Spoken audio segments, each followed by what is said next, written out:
This is News 25 with Deanna O'Donnell and Unette Gentry. News 25, local news you can count on. News is brought to you by J.K. Nelson Law. Give them a call, 727-9900. Today's news is also brought to you by Gunny's Air Conditioning and Heating. New service and repair. Call Gunny's 775-727-6800.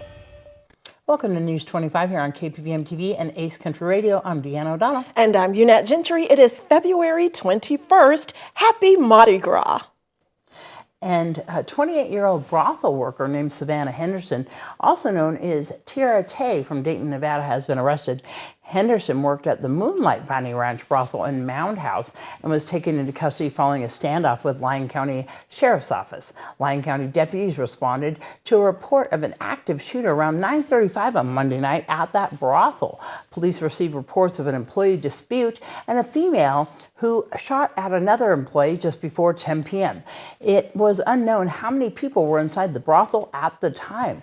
The female reportedly had locked herself inside a room and refused to come out. SWAT team members and other law enforcement agencies were called to the scene, and the brothel was evacuated. After several hours of negotiations, the barricaded subject surrendered and was taken into custody. Henderson was booked into the Lyon County Jail on 4 counts of possession of a firearm by a felon, 1 count of possession of a controlled substance, 1 count of discharging a firearm where others may be endangered, and 1 count of obstructing a police officer. Her bail has been set at $86,000. No one was reportedly hurt in this incident. And in area news, in Nevada, a customer at a local brothel is removed by officers after he reportedly refuses to leave. A brothel patron who rented a room south of Pahrump overstayed his welcome, literally, according to police. On February 20th, deputies were dispatched to Sherry's Ranch on South Homestead Road in Pahrump for a report of trespassing. Upon arrival, they met with security, who reportedly told them that a male, later identified as Ankit Goyal, was renting a room at the ranch and had not checked out and was over 2 hours overdue. Officers met with the suspect, who they say refused to leave the business by the 11 o'clock a.m. checkout time, and advised him that Sherry's Ranch would like him to leave and trespassed from the property. At that time, police say they read Goyle a trespass warning and was then advised that he would have a couple of minutes to collect his belongings and leave.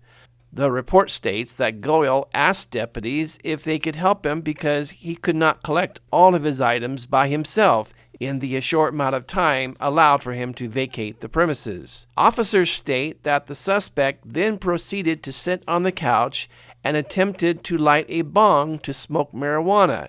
He was then reportedly warned by deputies not to light the bong. According to officers, Goyle went ahead to light the bong against the officer's order and was then handcuffed and placed under arrest for trespassing after what police say was a blatant disregard to collect his things and leave the property after being duly warned. And Pahrump Valley Fire and Rescue responded with Lyon County Sheriff's Office deputies to a report of a burn victim. That patient was transported to a trauma center in Las Vegas via Mercier. Fire Chief Scott Lewis explains.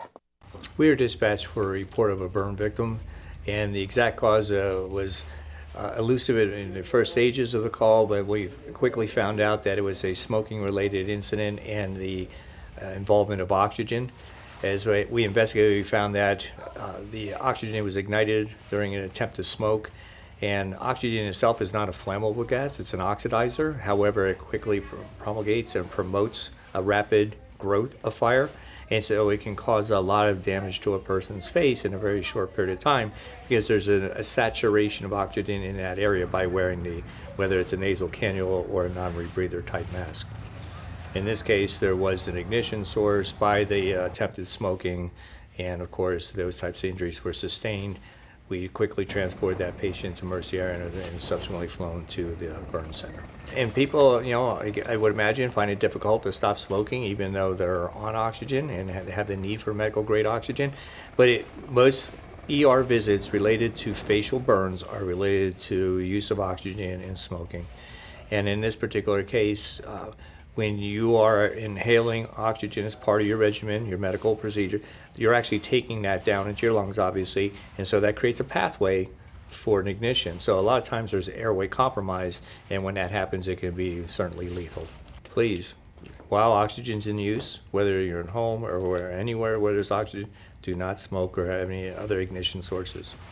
All right, don't grab that remote. We'll be right back. And if you ever need to catch up on News 25, always watch us also on Local B TV. You're watching News 25, the most recognized and farthest reaching local news in Nye County.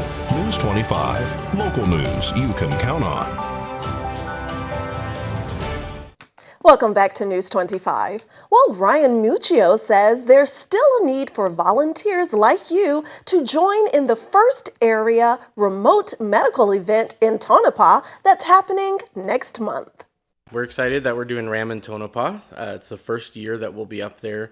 Of course, we've been here in Pahrump for 7 years, but Tonopah has a great need, and so we are excited to fulfill that need. It'll be Saturday, March 4th and Sunday, March 5th. At the Tonopah High School. We really need vision providers, so if there's an optometrist or ophthalmologist out there, or if you know one, please send them my way. They can call me, 702-672-6559. We'd love to have that.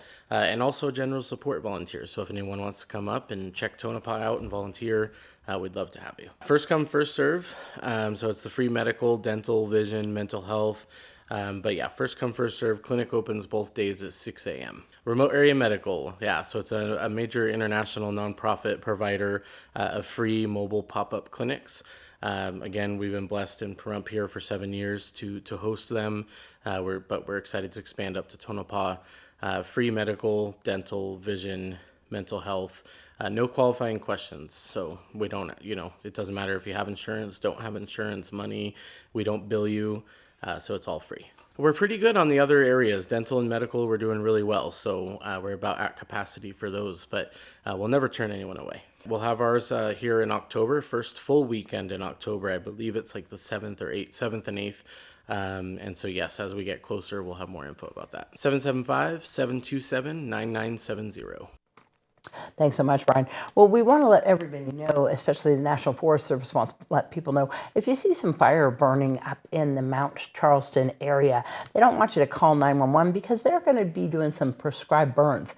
The Spring Mountain National Recreation Area, also known as Mount Charleston, plans to start burning piles along the Forest Service roads, Level Summit Road between Level and Trout Canyons on Thursday, February 23rd, weather dependent. 5 additional prescribed burn projects are planned for 2023. Generally, each project is expected to take a week to complete. Prescribed fire is a proactive tool for several purposes, including reducing hazardous fuels, overgrown vegetation. One of the many tools forest managers use to reduce fuels is cutting vegetation by hand or mechanically to create piles and then burn them in a controlled environment. Burning the piles will decrease the threat of high-intensity, high-severity wildfires, reduce the risk of insect and disease outbreaks, recycle nutrients that increase soil productivity, and improve wildlife habitat. Another benefit of prescribed fires is reducing wildfire danger to local communities and infrastructure. And of course, that is weather dependent as well.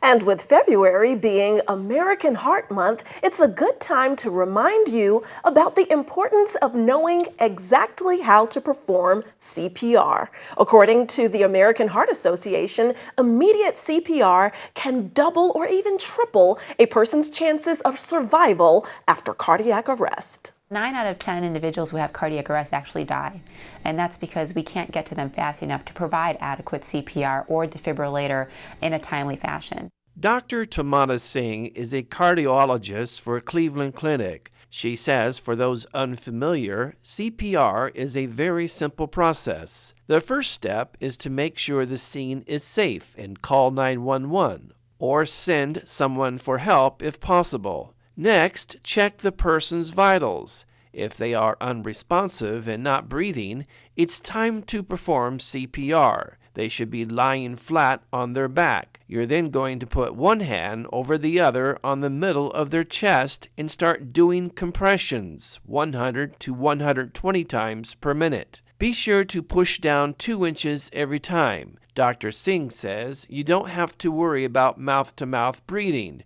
Research has shown it is no longer necessary. Besides CPR, it's also important to know how to use an AED. This device can be found in many public places, like schools, stores, and offices. You just turn it on and the device actually tells you exactly what to do, which is basically placing pads onto the person's chest. The device will identify whether or not the rhythm that the patient has is one where an electrical shock can actually revive them or make them responsive again. And then if that's really indeed the case, all you have to do is press a specific button on the device to do so. Doctors also say both adults and children should learn how to do CPR, and there are many classes available both in person and online. And stay tuned, we'll be right back here at News 25. You're watching News 25, brought to you by Mountain West Lawyer, Injury Attorneys, 727-9500. News 25, local news you can count on. Well, the Winchester Dondero Cultural Center, located on McLeod Drive near Desert Inn, presents Celebration of Women Composers, a classical music performance directed by Cindy Lee on March 4th from 7 p.m. until 8:30 p.m. Tickets are available now at the Cultural Center and online. In its 4th year, Music of Female Composers is a performance directed by Cindy Lee to celebrate women composers and their work. While male composers of classical music are household names, it is essential to recognize the music created by iconic female composers. Those interested may contact the Winchester Cultural Center at 702-455-7340 or visit the website at clarkcountynv.gov/parks. Clark County Parks and Recreation can also be found on social networking sites such as Twitter and Facebook. And it's going to weigh about 4,000 pounds, and it's been a long time in the making. A beautiful glass art sculpture being created for the Las Vegas Municipal Court by artists, and they are married. It is Barbara and Larry Domsky. Reporter Nancy Byrne from Las Vegas TV Channel 2 produced this segment and got a sneak peek at their creative vision. For nearly 3 decades, Barbara and Larry Domsky of Domsky Glass have been working magic with glass and metal. The creations of these local artists are not only seen across Nevada, but in 18 other countries. Hours of planning and work go into each custom piece, from wall hangings to light fixtures to public art. You may recognize their musical notes in the Las Vegas Symphony Park.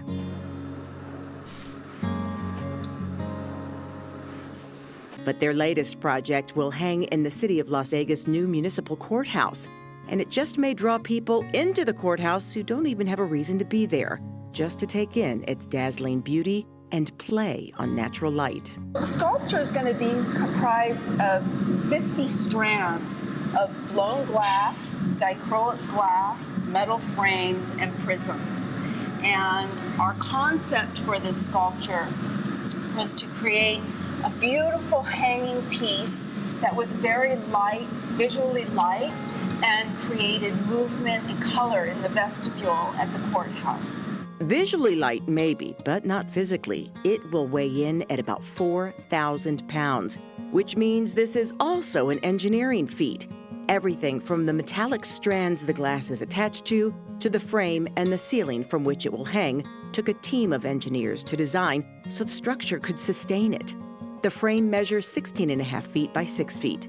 The strands of glass and metal will hang between 11 and 12 feet from the ceiling, 10 feet above the heads of those who enter the courthouse lobby. Dichroic glass is really amazing. It reflects color from all angles. Not only that, but it has the ability of changing color depending on the direction that you're looking at it.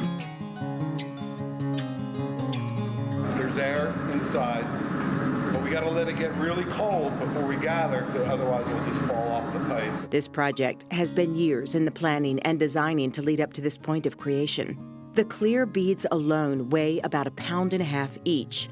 all 380 of them.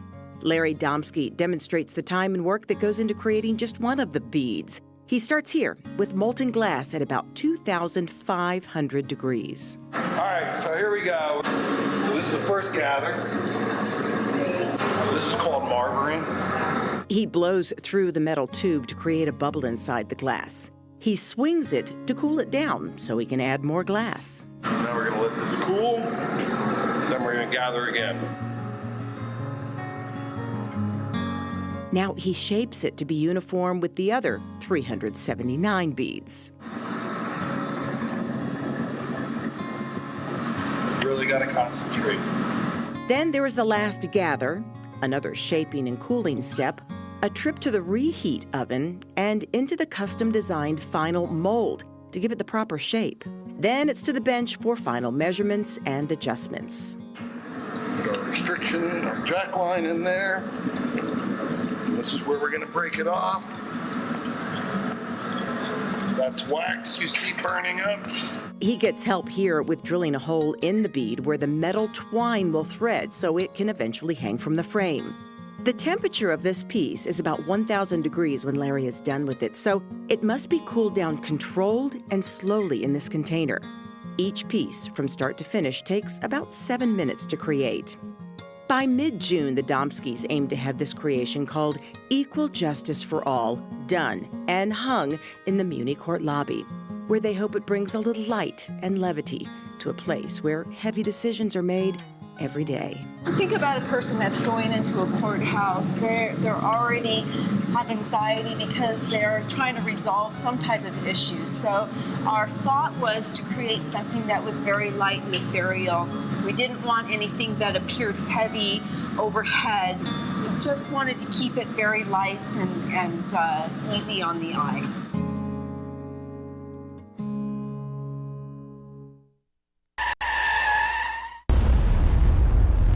News 25 WeatherCam is brought to you by Lerner and Rowe Injury Attorney's Office in Pahrump. In a wreck, need a check? Call 702-877-1500. Let's take a look outside. Yes. Ash Meadows. That's right. Gorgeous weather shot, but the weather today, I don't know. Low visibility and high winds. Your temperatures after the break.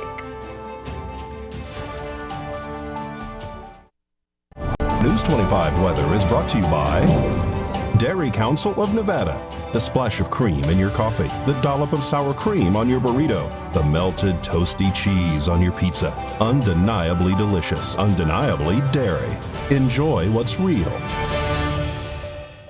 Hi, good evening, Nevada. It's John Kohler from the KPVM Channel 25 Weather Studios and worldwide on the local BTV app, the app you should absolutely get on your phone right now. Ask a friend, maybe they can help. Fernley saw 56 today, 58 out in Fallon, Carson City. Y'all so chill at 51. You're the Cool Spot Award winners. Congratulations. Tonopah saw 55. Not much better in Goldfield at 56. Beatty, now we're talking 64. People are starting to sweat in Amargosa at 70 degrees, and they're enjoying room temperature in Las Vegas at 67. Death Valley, 79 degrees, just about perfect. Here in the Paradise Pahrump, let's take a look. Current temperature is 63 degrees. We saw 69 just a little bit earlier. Winds were fine all day long. I mean, the sun rose at 624 with calm winds, kicked right up to 21 mile per hour winds this afternoon. As the sun is setting, like right now, it's about 5:31. Wait for it. Give it a minute. West-southwesterly winds at 23 miles per hour, kind of whispering to the possibilities of a great week. No, not really. Kind of whispering to a whole lot of wind and a whole lot of rain. Look at all this throughout the week.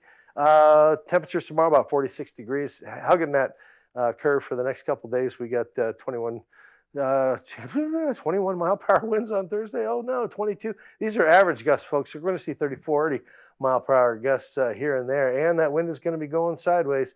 And so that's kind of scary. Monday, a day I can recommend. Look, no rain, 12 mile per hour winds, mostly sunny skies. We finish out the week at 52, and that's how this week's going to go. So little rain, little wind. What are you going to do? Back to the desk. Here's Deanna. We'll Thanks, talk a little Donna. bit more about that snow and that prediction Yes. a little bit closer to the weekend. But we do have to talk about today because we did get a little bit about what's going on with that wind advisory. Very a little windy. bit from NDOT and Nanette Graham, they're up on the hill talking about that wind, keeping both your hands on the wheel. Yes. 10 and 2. Hold on tight. Unette experienced a little bit of that today did. with her car moving across the road. Please be very careful because especially high profile vehicles and making sure that you are in control of your vehicle, not going at high rates of speed. Our own Justin Bransky from Nevada Highway Patrol telling people you don't get to go faster and cut through that wind. It does not work. No, You it cannot does go not. fast enough to cut through that wind. You will just risk your lives and the lives of others. Please slow down. Keep control of your vehicle. This wind will definitely move your car over and it can definitely be dangerous. Please be safe out there, everybody. Please. We'll see you back here tomorrow night. I'm Deanna. I'm Unette. Good night. Drive safely. Good night.